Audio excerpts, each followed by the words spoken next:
Kembali lagi di Komen Go Podcast. Untuk episode kali ini kita akan memaknai Hari Pers Nasional yang jatuh pada tanggal 9 Februari hari Selasa tadi. Di samping sudah ada bintang tamu seorang Ketua Dewan Kehormatan PWI Kalsel, Bapak Fatur Rahman. Selamat sore, Om. Sore. Apa kabar, Om? Alhamdulillah, sehat, semangat. Tetap semangat, Om ya. Iya. Kita juga mengucapkan selamat kepada Gubernur Ya. Kalimantan Selatan, Om ya, Pak Haji Sabri Nur, karena beliau mendapatkan anugerah dari PWI Pusat, Ya, yaitu pena emas. ya, pena emas. Dan Luar biasa. ada dari wartawan dapat Adi Negoro, Om ya. Negoro, ya. Adi Negoro itu penghargaan tertinggi Ya. sebagai seorang wartawan. Ya kalau bintang film itu Oscar lah. Sekelas Oscar. Udah. Jadi apa itu, Om? Pena emas itu, Om? Jadi pena emas ini kan ada satu penghargaan ya, award yang diberikan oleh Persatuan Wartawan Indonesia. Dan ini sudah yang ke-42 orang ya, tokoh-tokoh. 42 orang, Om ya. Tokoh-tokoh ya, pejabat publik yang mendapatkan penghargaan itu. Dan ini tentu saja proses seleksi pemilihannya tidak sembarang. Untuk tahun ini hanya ada satu. Cuman Iya. paman ya. Iya, untuk tahun ini.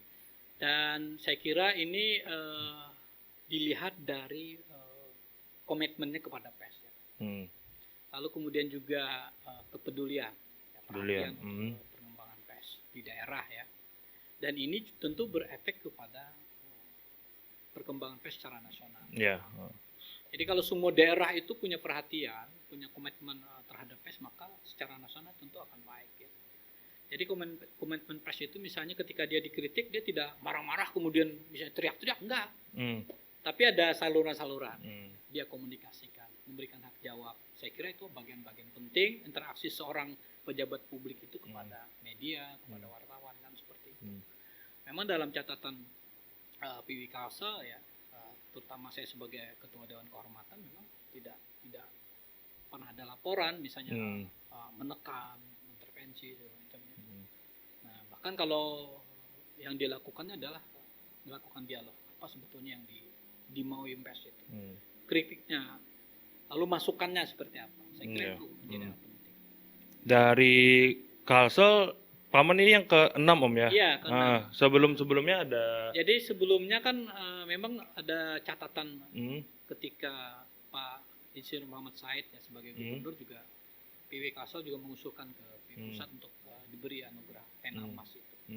Sekitar tahun 95 itu di tahun 95. Setelah itu ada gubernur kita juga Pak Gusti Hasan Aman ya. Hasan Aman. Nah, lalu selanjutnya itu Pak Rudi Arifin. Arifin, Om ya. Lalu ada tokoh kita yang juga dapat penghargaan pena emas ini adalah Pak almarhum Haji Sulaiman Habib. Oh ya, Haji Sulaiman. Salah satu tokoh ini saya kira kepedulian beliau terhadap pers ini luar biasa. Ya.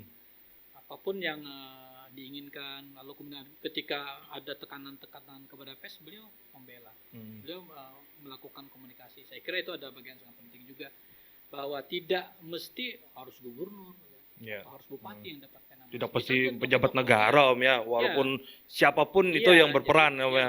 Tokoh-tokoh yang dinilai peran sertanya, kemudian juga komitmennya kepada pers bagus juga bisa dapat penghargaan ini. Nah, baru setelah itu ada bupati di Kalsel ya, Pak Anang. Pak Anang Safiani. Pak Anang Safiani. Nah, ini juga dalam skala kabupaten, PWI Pusat juga melihat bisa saja dia berperan secara luas, kemudian dia bisa menjadi contoh bagi bupati yang lain. Nah, jadi bagaimana misalnya kepedulian untuk pengembangan pers di daerah, organisasi pers di daerah, terutama PWI ya tentunya ya. Lalu kemudian di sana itu juga dia terbuka kepada mereka yang mengkritik. Bahkan orang yang sangat kritis kepada pemerintahnya diberi penghargaan. Saya kira sebuah contoh juga. Nah, baru sekarang kita bersyukur ya tahun 2021 ini, HPN 2021 ini Gubernur Kalsel Haji Sabri Nur mendapatkan pena emas, ya. Pena emas itu. Terus juga kita selain pena emas ada wartawan kita, Om ya, dapat Adi Negoro ya. Ya, jadi ini kan wartawan radio. Tahun radio. Ya. Memang ketika sebuah produk jurnalistik radio ini ya, Hmm. kan kalau Adi Negoro ini selalu liputannya itu in-depth reporting. Jadi bukan liputan biasa. In-depth reporting atau investigative reporting. Sehingga kalau karya jurnalistik radio ini kan tentu narasi-narasi yang diungkap ya.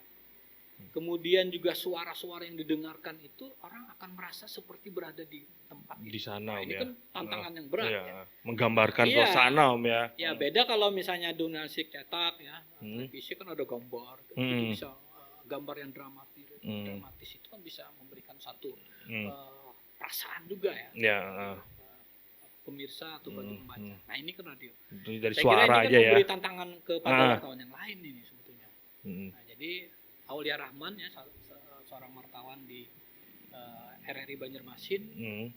Nah ini saya mengikuti prosesnya itu ya. Saya juga melihat ya, wah ini tinggal ditambah beberapa item udah bisa kuat nih. Nah, jadi memang kalau Adi Negoro itu pasti harus ada konflik ya. Iya. Ada konflik casarnya itu ya. Jadi lalu diinvestigasi atau di in-depth reporting, lalu terungkaplah sebetulnya konflik itu seperti apa. Nah, sehingga dari situ bisa menggerakkan sebetulnya partisipasi orang untuk mengatasi, untuk menyelamatkan, yang harus didorong ya. Nah, karena itu kalau Kalsel ini kan bicara karya jurnalistik yang kuat itu ya terkait lingkungan, ya kan? Ya, lingkungan. Lingkungan. Misalnya ada terkait dengan tambang. Nah, sekarang ini ya, soal banjir ini sebetulnya kalau ada tulisan yang kuat ya, melakukan investigasi, melihat sisi-sisi lain bisa kuat juga untuk tahun 2022. Saya kira ini tantangan bagi teman-teman wartawan di daerah ini untuk juga bisa menyambung apa yang sudah dicapai oleh Rahman. Pokoknya itu sudah pondasinya dulu ya. Jadi yang lain bangun aja lagi pokoknya tetap. Udah kelihatan stylenya. Oh ini harus seperti ini, apa yang harus dilengkapi kan, seperti itu. Jadi kemarin gimana? Kaget juga Om pas dapat ada wartawan kita. Memang surprise juga kita ya. Karena sudah berapa puluh tahun ini ya. Selalu disampaikan ke media-media ya.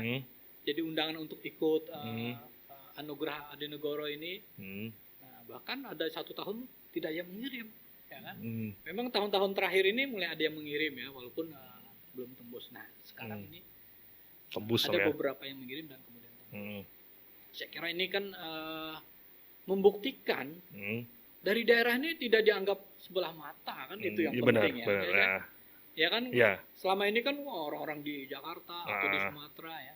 Nah, pokoknya orang-orang yang dekat-dekat sana aja.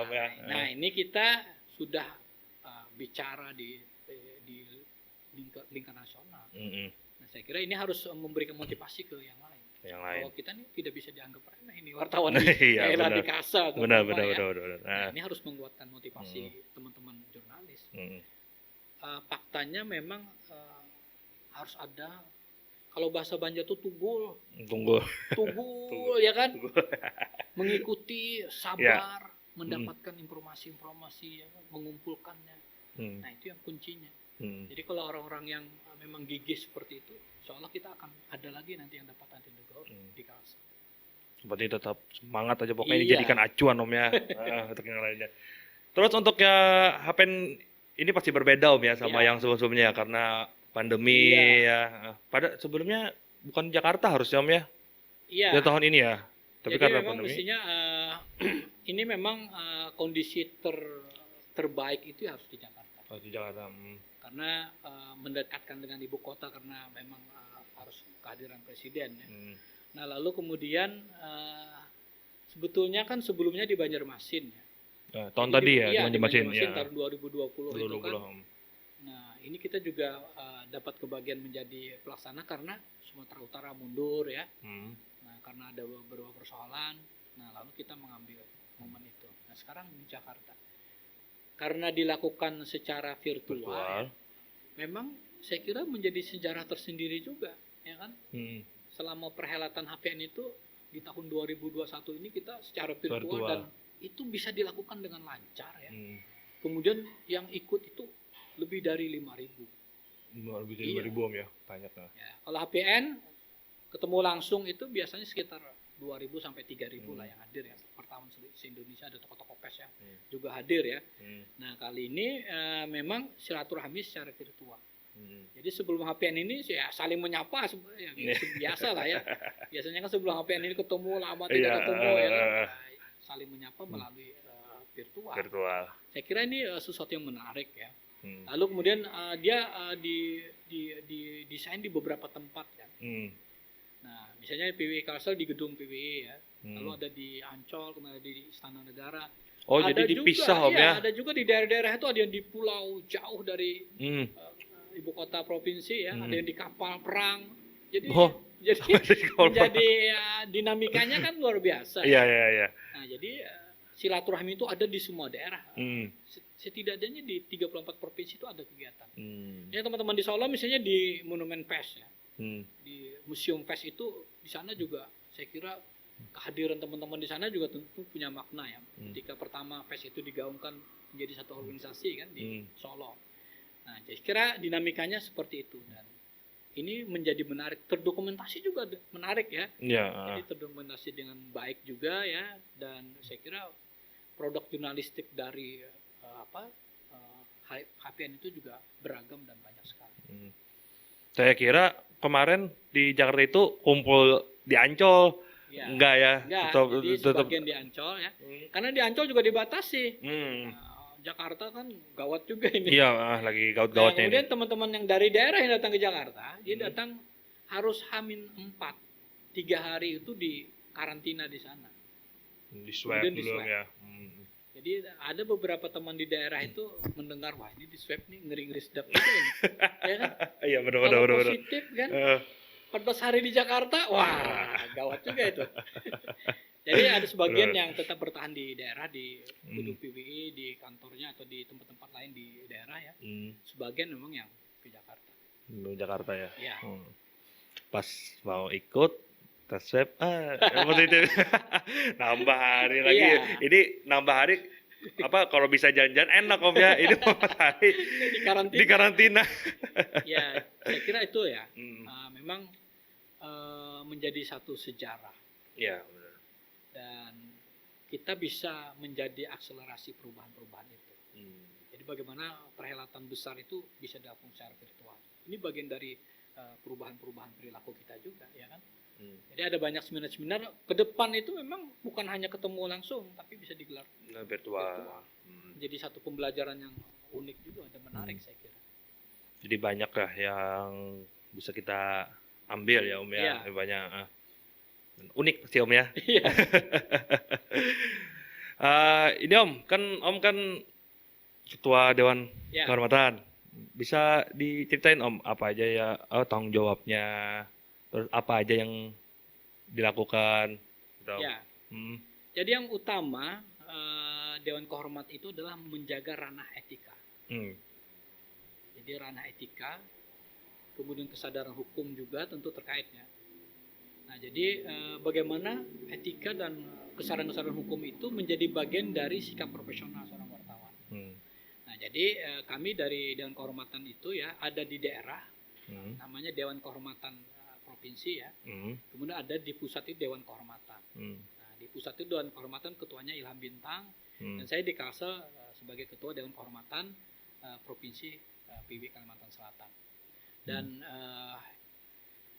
ada sikap-sikap proaktif yang dilakukan oleh Dewan Kehormatan. Jadi misalnya mengamati, melihat, ya, kemudian memirsa tayangan-tayangan, ya, kemudian juga melihat tayangan apa yang diupload di media-media online.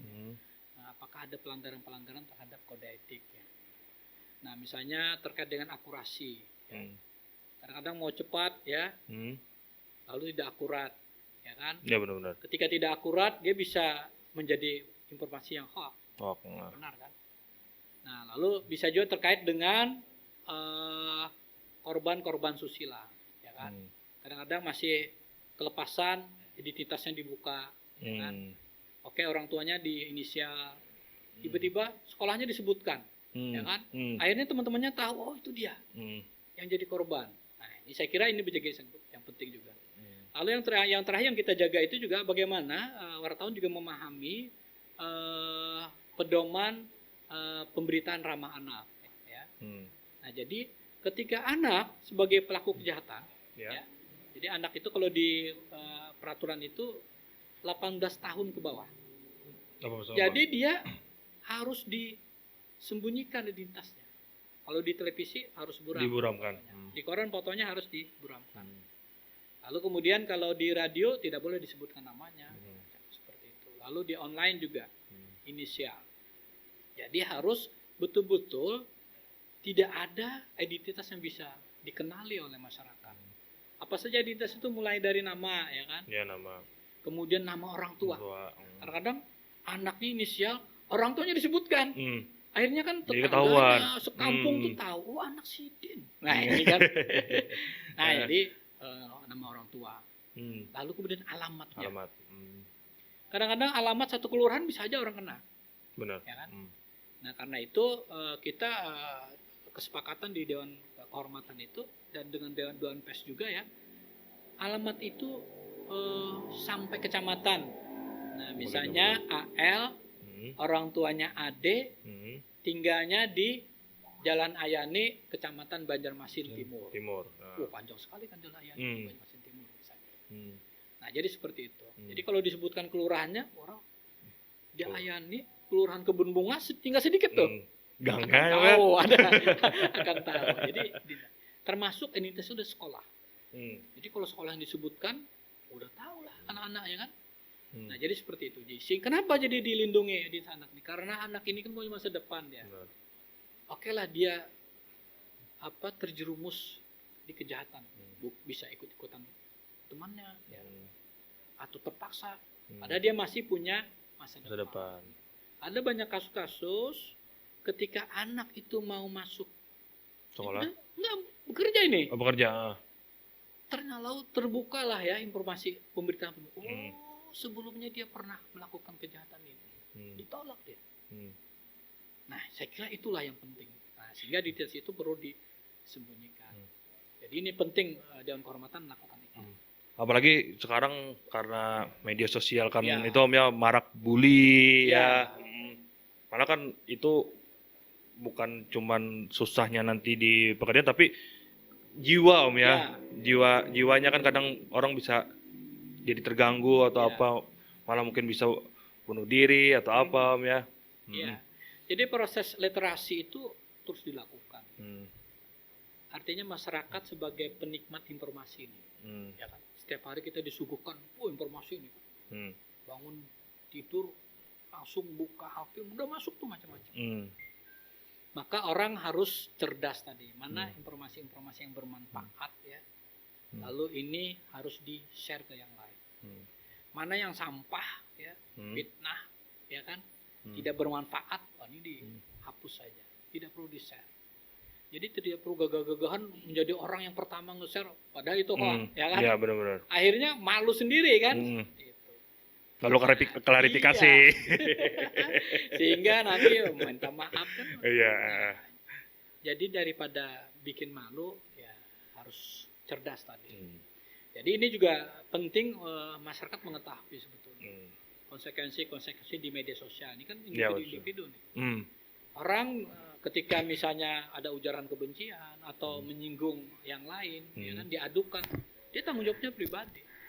Tapi kalau media-media mainstream ya, media online ya, kalau new media sekarang ini kan ada di dunia maya di internet, dia ada tanggung jawab kelembagaan. Jadi bukan hanya wartawan, tapi ada editor. Ya. Nanti di atasnya lagi ada redaktur misalnya. Tanggung jawabnya seperti itu.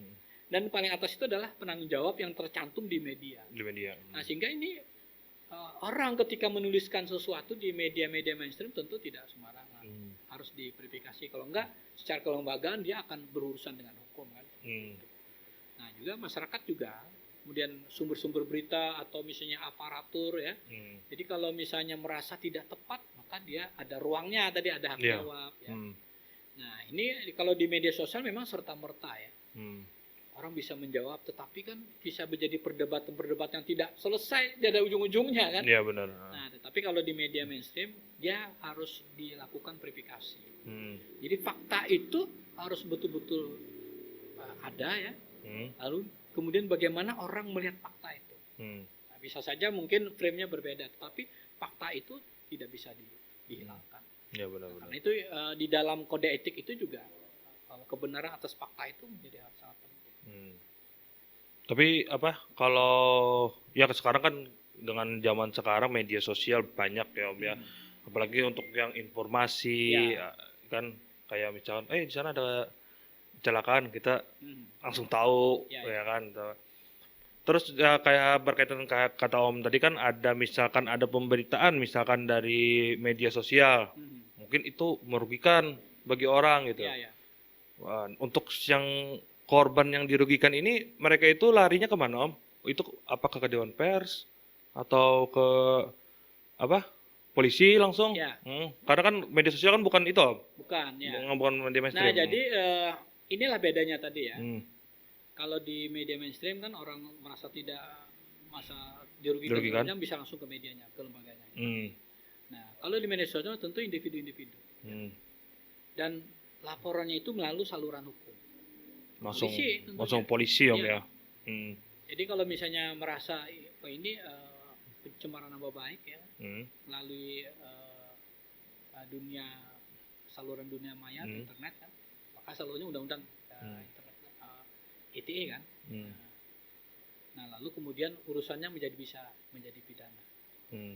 Jadi individu-individu. Jadi orang yang merasa dirugikan langsung melaporkan Polisi. siapa ya? Akunnya atau individunya tahu kan. Berarti Jadi kalau lebih dia- ke ya. undang-undang IT Om ya, Iya. bukan masuk ke undang-undang Undang-undang pers pers bukan Om ya. Karena dia kalau pers dia harus ada lembaganya. Berbadan hukum, PT ya, atau yayasan atau koperasi ya. Lalu kemudian sudah diverifikasi juga oleh Dewan Pers memastikan bahwa betul media itu bekerja secara profesional. Jadi bukan sembarangan. Nah, sehingga ini kan yang kita lindungi ini adalah informasi-informasi itu agar mendapatkan informasi yang benar masyarakat ini. Itu lembaga pers. Nah, seputar media sosial ini kan sedang didorong-dorong bagaimana pengaturan di media sosial. Ya. Apakah cukup terakomodir di undang-undang ITE? Karena itu undang-undang ITE itu adalah transaksi elektronik sebetulnya. Awal-awalnya ini kan. Ya.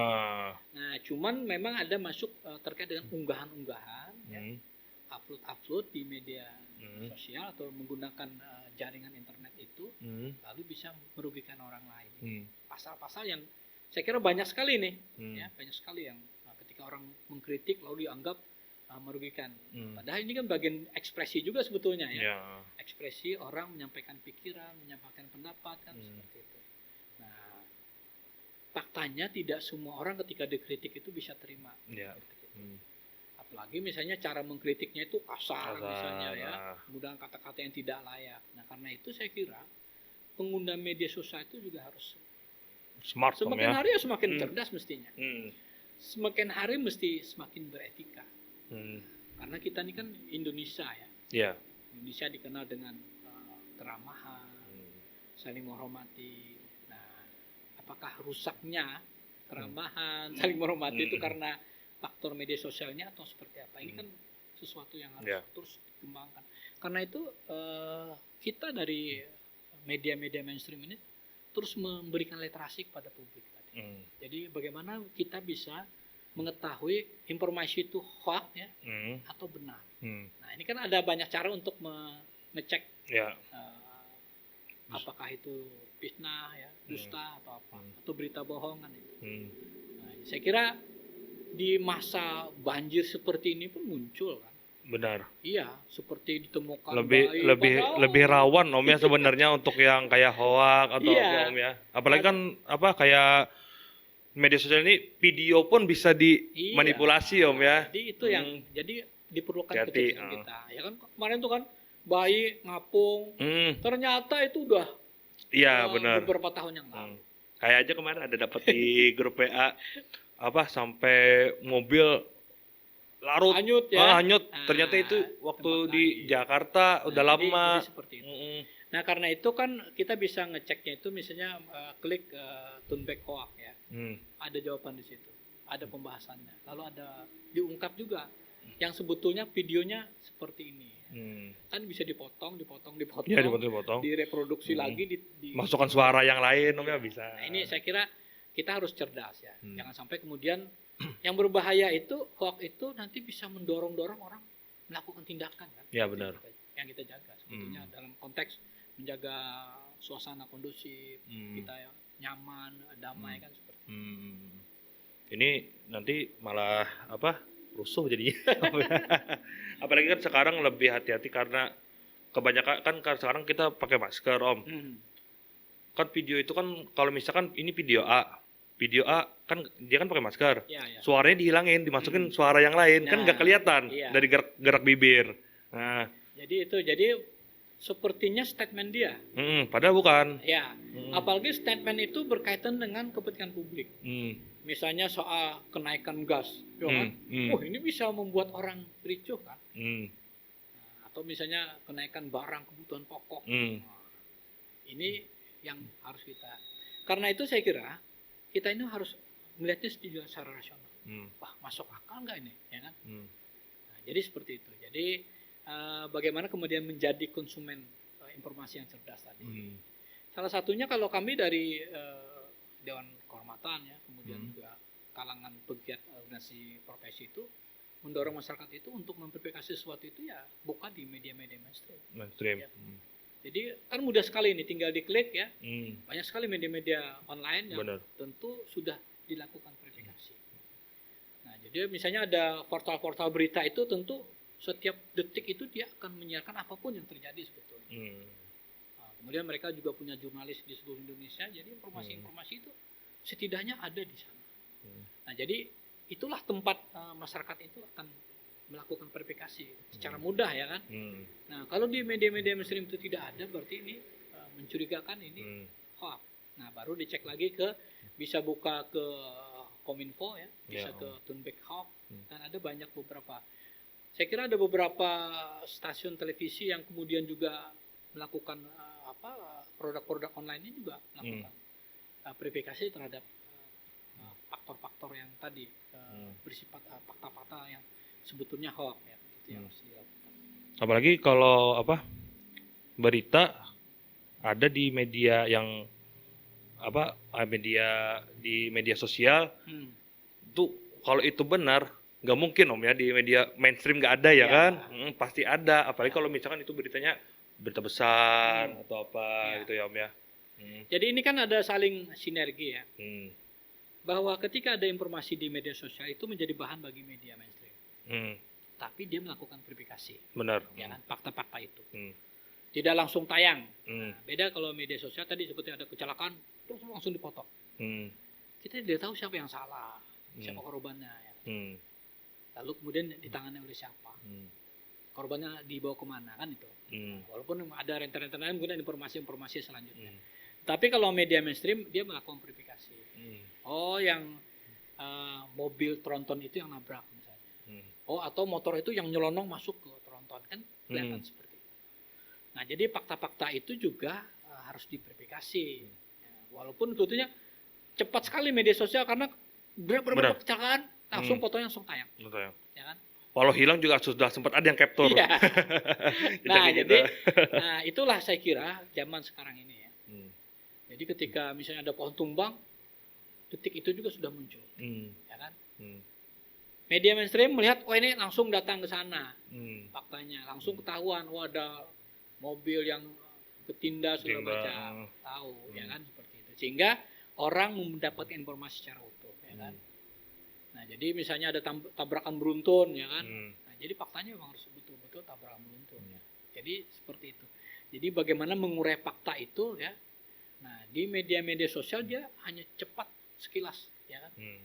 Nah, karena orang cepat-cepatan dialah yang pertama. Jadi orang yang pertama. Jadi situ lebih update ya. Nah, jadi padahal lebih mudah, harusnya kita lebih hati-hati. Iya.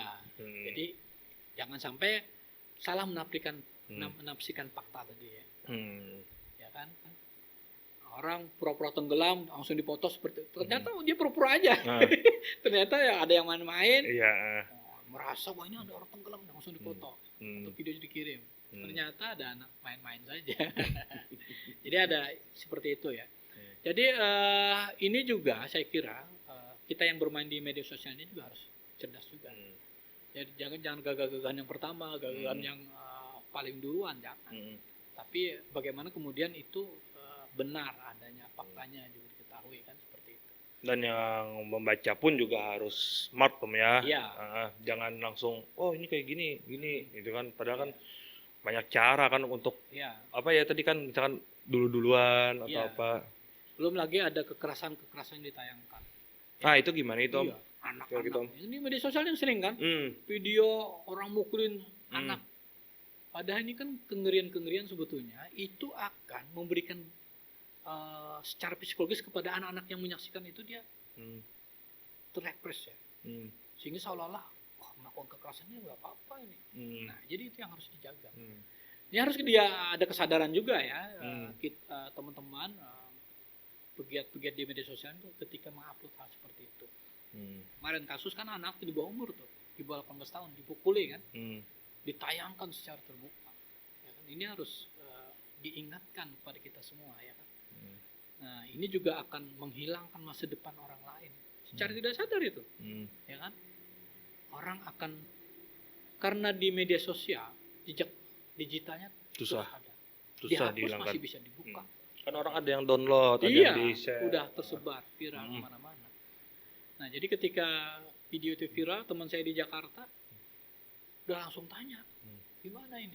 Hmm. Nah, karena itu kita ini di daerah juga harus cepat melakukan verifikasi juga, Hmm. sehingga kita bisa melakukan penjelasan. Lalu kemudian media mainstream harus segera memverifikasi itu. Verifikasi. Hmm. Lalu segera membuat model tayangan yang inilah sebetulnya yang beretika, tidak ditampilkan kekerasannya ya kan, diblur segala macam. Ini juga proses edukasi kepada publik. Nah, jadi ini memang kita ini kan seperti orang baru bisa naik sepeda ya. Oh, kemana-mana naik sepeda. Iya benar. Itu di media sosial ini. Hmm. Nah, jadi ada prosesnya memang nanti orang akan semakin cerdas menggunakan media sosial. Tapi ini kan fase-fasenya akan sampai ke sana. Ya. Ya kan? Tetapi bahwa ada orang yang memang memanfaatkan untuk kepentingan-kepentingan yang buruk juga terjadi kan. Ada buzzer segala macam. Nah, ini saya kira jangan sampai kemudian kita menjadi korban-korban juga para buzzer yang dia dapat keuntungan, masyarakat jadi korban, kita jadi korban. Ya kan? Kita merasa bahwa oh ini benar padahal salah kan itu. Saya kira proses-proses di dalam konteks demokrasi saya kira ini penting juga. Bahwa kita oke lah bisa menyuarakan, ya kan? Bisa mengkritik, oke. Kalau tidak enak langsung dinyatakan. Ya. Tetapi bahwa ini harus tetap ada koridor aturan-aturan, ya kan? Kalau tidak nanti media sosial menjadi kayak rimba gitu ya. Iya benar. Nah, jadi kita beruntung memang ada undang-undang ITE, tetapi ada juga yang memanfaatkan undang-undang ITE untuk menjatuhkan orang lain. Nah, jadi sebetulnya masyarakat nanti akan semakin cerdas juga melihat, wah ini buzzer nih yang bermain, ya kan? Wah ini ada kepentingan ini menggunakan ayat-ayat pasal-pasal di undang-undang ITE. Masyarakat akan cerdas. Nah, saya kira proses-proses ini kan beberapa kali pilkada ini masih hiruk pikuk di media sosial ini kan luar biasa ya. Apalagi netizen kita ini terkenal kejam. Nah jadi itu ya. Jadi kita jangan sampai terombang-ambing oleh kepentingan-kepentingan itu. Ya karena ada banyak pendapat para pakar ya bahwa kita ini mudah sekali diatur-atur, diarahkan. Karena kita ini kan takut ketinggalan, ya kan? Wah, Jar, udah tinggal nih ya. Tinggalan. Gimana lo? Gimana ikam bertahu ini? Nah, itu saya kira kita harus hilangkan itu. Bagaimana kemudian gemuruh media sosial itu memang bermanfaat bagi kita ya. Bagaimana hidup tenang ya kan. Tidak cemas kan. Ya. Untuk apa kita misalnya aktif di media sosial, tapi kita akhirnya cemas ya. Kemudian bisa marah-marah kan. Padahal kita sebetulnya kalau dalam konteks kehidupan ini kan tentu bagaimana kita nyaman ya. Ya. Sejahtera ya kan. Kemudian bahagia. Nah, Ya. ini kan. Tapi kalau mengikuti hiruk pikuk media sosial ini lalu ikut itu, marah emosi, wah, itu nggak ada habisnya itu. ini berbahaya. Ini pas masa pandemi ini imunitas turun kan, Benar. karena pengaruh informasi di media sosial.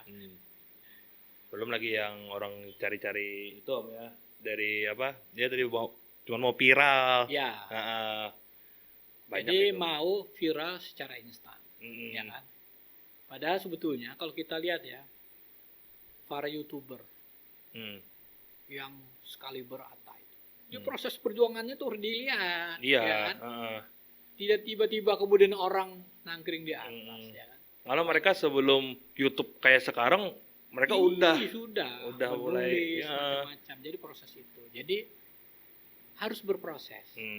Jadi kalau menjadi YouTuber berproses, fokus isu apa. Nah, ini juga harus seperti itu. Nah, tidak kemudian dompleng-dompleng supaya viral saja, padahal tidak ada faktanya segala macam kan itu. Ini menjadi pencerdasan saya kira semuanya.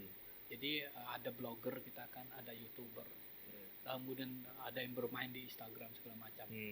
Saya kira akan sampai nanti pada waktunya kita ini saling mencerdaskan nanti, ya kan?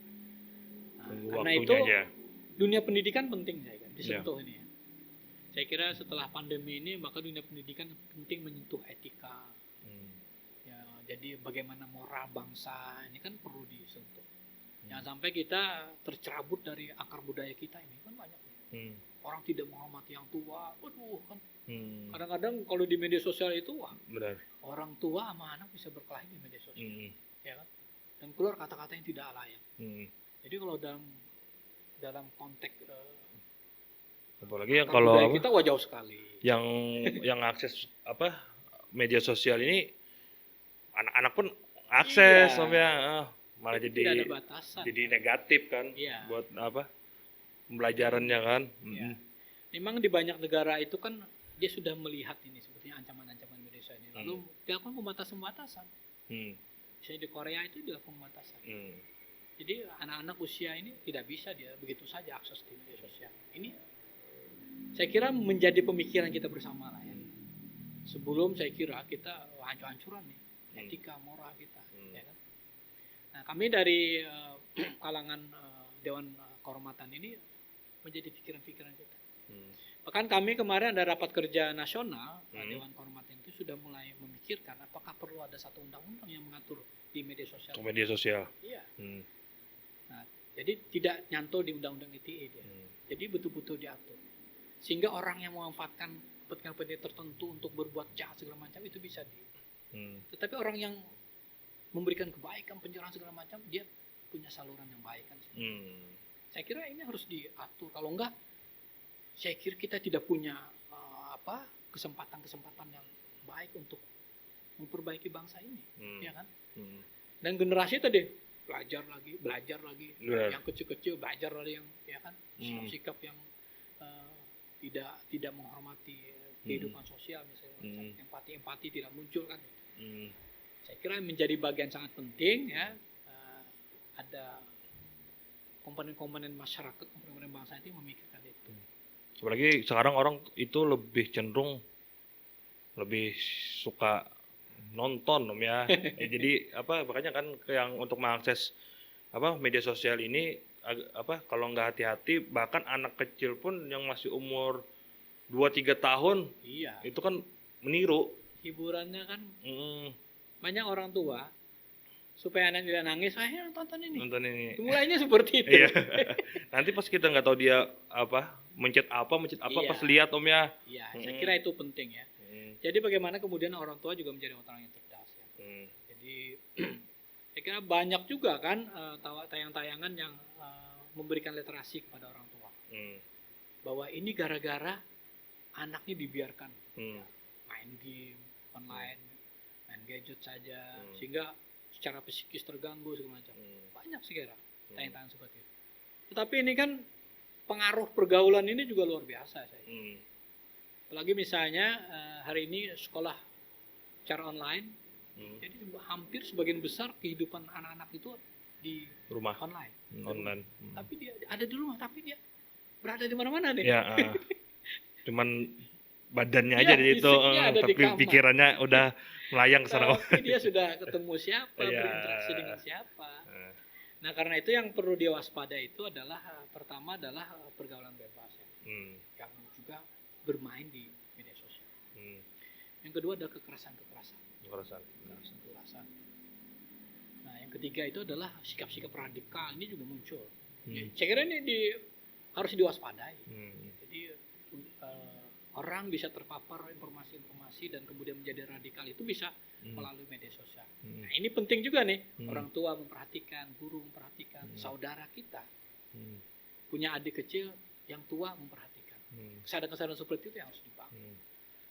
Nah, yang lainnya adalah bentuk-bentuk kejahatan narkoba segala macam ini juga melalui media sosial. Nah, ini yang harus kita waspadai.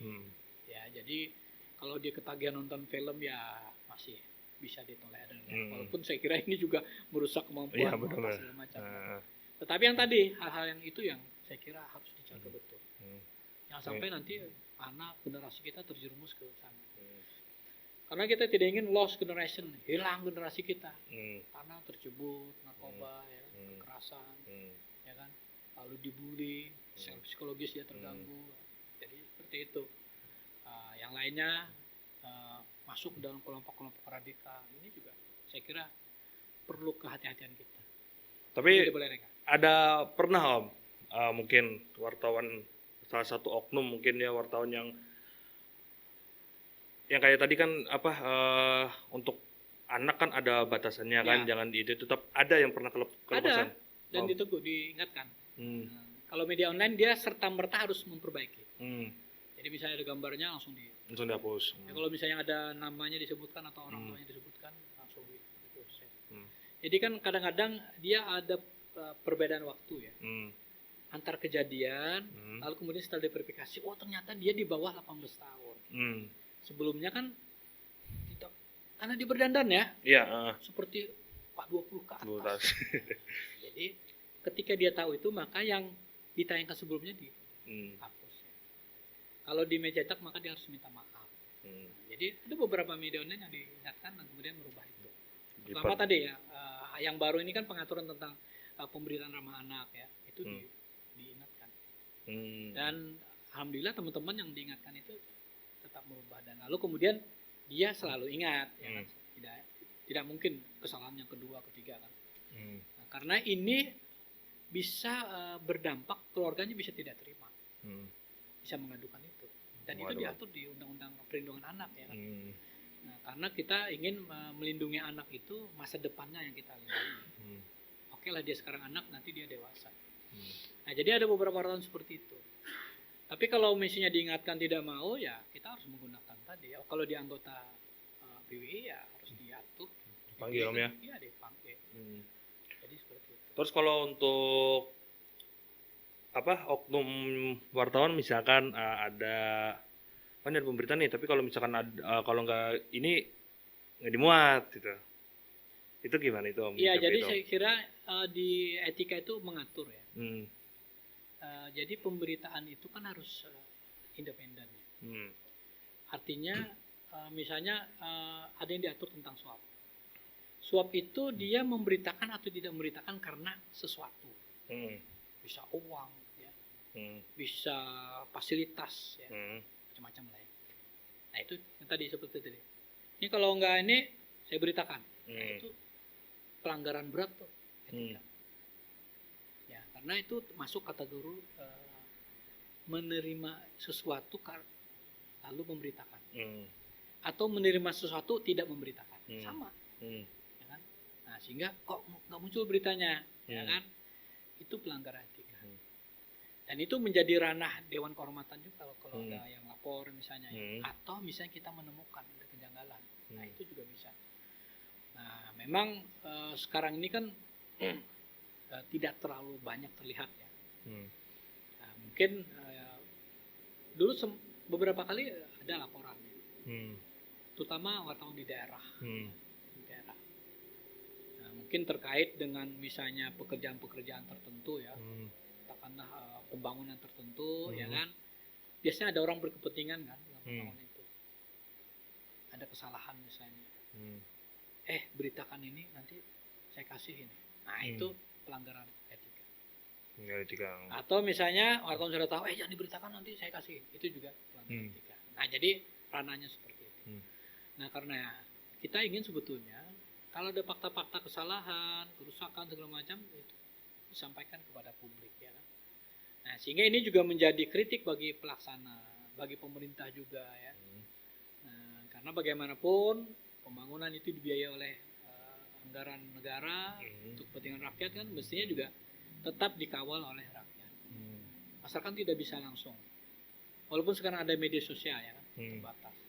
Maka yang bisa melakukan verifikasi, konfirmasi itu adalah wartawan yang bekerja di media mainstream. Itu menjadi harapan publik sebetulnya. Nah, jadi dan masyarakat akan tahu nanti mana wartawan yang bekerja profesional, ya, mengusung etika. Ya. Karena saya sering ketemu dengan orang-orang yang bercerita, wah ini wartawan gawat bang ini. Gitu ya. Artinya sebetulnya orang di luar face itu bisa menilai sebetulnya. Yeah. Kan kadang-kadang di pemberitaan pun orang bisa menilai. Bahwa ini, oh ada kepentingan nih berita ini. Oh ini bagus ini, berimbang segala macam. Nah, kita harus paham bahwa publik itu semakin cerdas juga. Dan yang penting dipahami juga, disadari oleh awak media nih ya, bahwa informasi-informasi itu didapatkan di banyak sumber berita sekarang, sumber informasi. Karena itu, mereka yang mengusung face secara baik, profesional, mengusung etika, dia akan tetap hidup. Jadi kita dalam minggu terakhir ini banyak sekali tulisan-tulisan yang menyebutkan bahwa jurnalisme itu tidak akan pernah mati. Ya. Ya kan? Lembaga medianya boleh mati, PT-nya boleh bubar. Ya. Tapi orang-orang di dalamnya dengan karya jurnalismenya, dia akan tetap hidup. Ya kan? Tulisannya bisa ditayang di mana saja. Ya. Tapi dia tetap pegang prinsip-prinsip jurnalisme. Jadi tidak beritikat buruk ya. Ya kan, menghargai privasi seseorang. Ya. Lalu kemudian melakukan perimbangan-perimbangan, cek and recheck kebenaran-kebenaran. Nah itulah jurnalisme. Kalau media sosial udahlah tulis saja. Ya kan? Tapi kalau peron itu kan profesi om, ya kan? Yang pasti kan kalau media mainstream kan pasti itu wartawannya kan om. Ya. Tapi kalau misalkan orang-orang yang di media sosial, mereka bisa mengatasnamakan bahwa mereka itu nggak bisa kan om? Tidak bisa. Saya kan wartawan ini katanya ini. Jadi ada yang menyebutkan jurnalisme warga. Ya. Tetapi jurnalisme warga itu dia bisa masuk ke klaim seperti itu, mengklaim seperti itu, kalau dia selalu memverifikasi faktanya. Nah, jadi kalau dia lihat ada fakta jembatan jebol, nah dia verifikasi. Jadi tidak serta-merta ditayangkan, nggak jelas ya. Jadi seperti itu. Dan dia sudah mulai seperti seorang jurnalis. Jadi dia kalau misalnya dia melakukan mengambil fakta dari seseorang yang pro, maka yang kontranya juga diambil. Nah itu saya kira kerja-kerja jurnalisme seperti itu. Nah tapi kalau yang hanya tadi cari sensasi, kan ada yang beberapa media sosial kan katanya mereka itu menganggap mungkin itu media gitu, kayak misalkan media mainstream. Ya. Tapi kan kalau media mainstream kan tentu harus verifikasi kan om, Dewan Pers atau apa. Tapi mereka tetap mungkin pengen disebut sebagai wartawan gitu. Ya, jadi misalnya dia punya channel ya. Channel, maka kita lihat karya jurnalismenya. Jadi kalau misalnya dia wawancara, bagaimana dia menjaga etika itu, ya kan? Tidak kemudian materi-materi wawancaranya itu hanya khusus menghancurkan citra seseorang, itu bukan jurnalisme, ya kan? Oke lah dia ungkap, Pak ini dia telah melakukan kesalahan begini-begini, ya kan?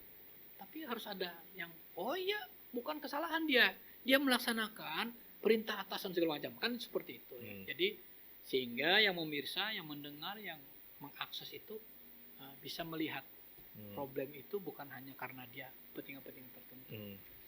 Nah ini yang perlu disadari juga ya, teman-teman netizen ya, atau citizen journalism ya. Bahwa ujung-ujungnya kan ke publik dia nanti. Jadi kalau dia bisa selalu berimbang dan mengungkap fakta-fakta itu, mengurai fakta itu dengan baik, dia akan ada di hati media sosial ya, seperti itu. Nah ini kan berproses sebetulnya ya. Yeah. Jadi memang kita sebelumnya ada satu konvensi media massa juga melihat perkembangan media sosial ini. Tadi termasuk tadi ada orang punya channel dan dia eh, arahnya adalah news, Hmm. pemberitaan. Betul. Jadi kalau dia ada di tempat manapun, dia akan unggah itu ada reportase segala macam. Nah, tentu akan dilihat seperti itu. Karena itu sebetulnya yang namanya jurnalisme ini dia abadi ya. Jadi jurnalisme abadi, pertama selalu ada fakta-fakta yang diungkap, ya kan. Kemudian fakta-fakta itu diverifikasi dengan baik, ya. Dan kemudian tidak ada itikat buruk. Nah, itu yang membedakan. Di media sosial banyak itikat buruk, Benar. ya kan, untuk menjatuhkan presiden misalnya, lalu diungkap ini, ya kan. Sama sekali tidak ada kesempatan orang untuk menjelaskan, Ya. kan itu. Nah, ini ya saya kira penting, dan saya kira media mainstream ini akan migrasi juga di dunia yang tanpa batas ini, ya kan. Ada banyak contoh koran-koran besar di Amerika tutup edisi cetaknya, kemudian dia besar sekali di media online. Kemudian pembacanya kalau dia sebelumnya ada 100.000, ya, ini berjuta-juta. Inilah menjadi tantangan ke depan saya kira. Untuk yang Pasti mainstream. dimanapun. Jadi sekarang ketika kita masuk ke media online, nggak ada lagi batasan, oh ini media nasional, ini media, wah nggak ada lagi. Ya kan? Ketika kita muncul di media online, dari mana belahan bumi manapun orang bisa akses Benar. kita, ya kan? Asal bisa bahasanya aja, Om, ya. Tinggal bagaimana kemudian kita bisa menciptakan di Amerika orang akan akses dengan bahasa di sana. Di Afrika dengan, nah ini saya kira tantangan kita ke depan. Teknologi menjadikan sebetulnya bahasa itu, ya kan? Tinggal bagaimana kemudian kemampuan kreativitas, ya. Nah, saya kira anak-anak muda, Yos dan teman-teman ini kan harus melihat inilah sebetulnya masa depan jurnalisme ke depan, gitu. Ya kan? Ya, benar. Nah, jadi harus dipegang betul, jurnalisme tidak akan pernah mati. Kenapa? Ketika hujan badai hoax, orang akan mencari mana yang karya jurnalisme ini. Mana yang asli, Om, ya, Nah, ceritanya. ini kan, sehingga ketika orang baca, wah ini yang benar ini, lalu dia menjadi tenang, ya kan. Kalau dia merasa, wah semangat lagi, ya kan. Iya, benar-benar. Baca dapat hoax ini, wah ini nggak usah bekerja lagi nih. Apalagi ada misalkan pemberitaan yang, oh ini apa tentang kebijakan ini, kebijakan ini, Om, ya, nanti orang bisa putus asa. nanti tahun depan nggak ada lagi ini. Atau misalkan ini katanya nanti untuk ada contoh penerimaan PNS misalkan, Om, ya. Asalnya sampai umur berapa, sekarang cuma sampai umur segini katanya. Aduh, katanya kan. Padahal kan belum tentu lah, cari dulu ya. Nah, jadi yang penting ketika pandemi sekarang ini, ya, jurnalisme ini harus memberikan harapan kepada publik. Hope, ya kan. Bahwa harapan kita bisa keluar dari pandemi. Harus diberi harapan semua, ya kan. Pas garis depan, Om, ya. Nah, karena itu kita ini kan bersama Dewan Pers itu ada beberapa wartawan yang masuk di dalam program ubah perilaku. Jadi melalui tulisan, melalui foto, ya. Nah, ini kan jangan sampai orang lengah, ya. Kan banyak nih lengah ya. Di pasar, wah sudah nggak ada pandemi, nah begitu ya kan. Nah, padahal faktanya testimoni banyak sekali, ya kan. Ada saudara, ya. Ada teman sekantor, ya. Saya kira ini akan naik terus, iya. Ya. Nah, jadi bagaimana saya kira karya-karya jurnalisme itu juga memberikan harapan seperti itu. Lalu dia bisa menjadi garda terdepan untuk melawan hoax tadi. Yang tidak boleh itu justru media-media mainstream ikut menyebarkan hoax. Wah, ini kecelakaan nih. Kecelakaan. Jadi bagaimana kemudian dia betul-betul bisa mencerdaskan masyarakat. Nah, karena itu tema kita ini kan bangkit dari pandemi. Iya, pandemi kemudian perubahan ekonomi. Nah, lalu kita ini menjadi garda terdepan untuk perubahan-perubahan perilaku. Ya kan? Jadi seperti itu. Saya kira media tumbuh luar biasa hari ini. Jadi kalau kita buka online itu beribu-ribu, ya. Banyak sekali. Tinggal ketik aja langsung. Iya, tetapi banyak. Kan kita harus optimis. Ya. Karena ada 120 orang yang tidak bisa lepas dari gadget. 120 juta. Ya kan? Benar. Kita dapat 5 juta aja mereka setia dengan apa yang kita tayangkan, udah lah. Kita bisa membangun satu sinergi yang luar biasa. Benar-benar. Nah, jadi oke, koran boleh tutup ya kan. Awal tahun tadi ada 2 kan yang tutup. Tempo, harian Tempo udah nggak cetak lagi. Sama yang di Indofos juga tidak cetak di lagi. mana ya, lupa kemarin katanya di Jogja apa Solo Iya, ya ada di juga. daerah juga banyak ya. Misalnya Jogja, Solo, Joglo, Semar tidak lagi diisi cetak, dia hanya online. Ini adalah saya kira proses perubahan. Mereka yang cepat adaptasi, nah, mereka akan hidup di dalam jurnalisme, keabadian jurnalisme tadi.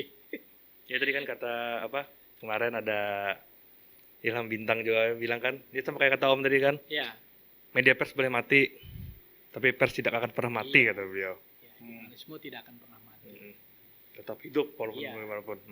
Karena tulisan-tulisan orang dengan platform jurnalisme itu akan dibaca. Apalagi dengan apa zaman sekarang digital itu Iya. abadi ya Om ya. Jadi banyak sekarang ini kan tokoh-tokoh yang nulis. Padahal ini kan istilah nulis aja di mana-mana tulisannya itu. Tidak terbatas di satu media, tapi bisa tayang di mana-mana. Dia nulis tentu dengan semangat jurnalisme tadi. Dia menguji fakta-fakta. Ya. Ya kan? Menurut ini seperti ini, menurut yang lain seperti ini. Itu yang harus dilakukan oleh teman-teman jurnalis sekarang. Benar-benar. Oke Om, ini menarik sebenarnya, ini masih banyak yang harus Iya. kita itu Om ya. Iya. Jadi ada pesan Om untuk wartawan-wartawan kita. Ya, yang Ini? penting itu adalah menjadi profesional. Ya. Jadi tetap menjaga etika, karena disitulah nanti wartawan itu punya harga diri. Ya. Jadi bagaimana etika, lalu bagaimana ketaatan pada aturan-aturan hukum terkait pers itu menjadi penting hari ini.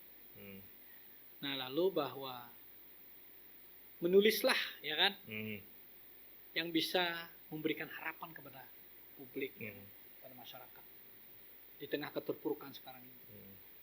Lalu bagaimana kita bersama-sama membangun sinergi. Sinergi pers dengan pemerintah terbangun secara profesional, ya kan. Kemudian ada banyak akademisi yang juga bisa bersuara, dan kemudian kita memberikan ruang-ruang yang luas bagi mereka juga. Nah, lalu ada masyarakat yang juga tentu bisa bersuara melalui media-media yang terverifikasi, media-media yang profesional. Saya kira kalau semua ini bisa kita lakukan bersama, tetap akan jaya pers di Indonesia. Ya benar. Oke. Jadi intinya pers kuat, demokrasi terjaga, Ya. Om ya.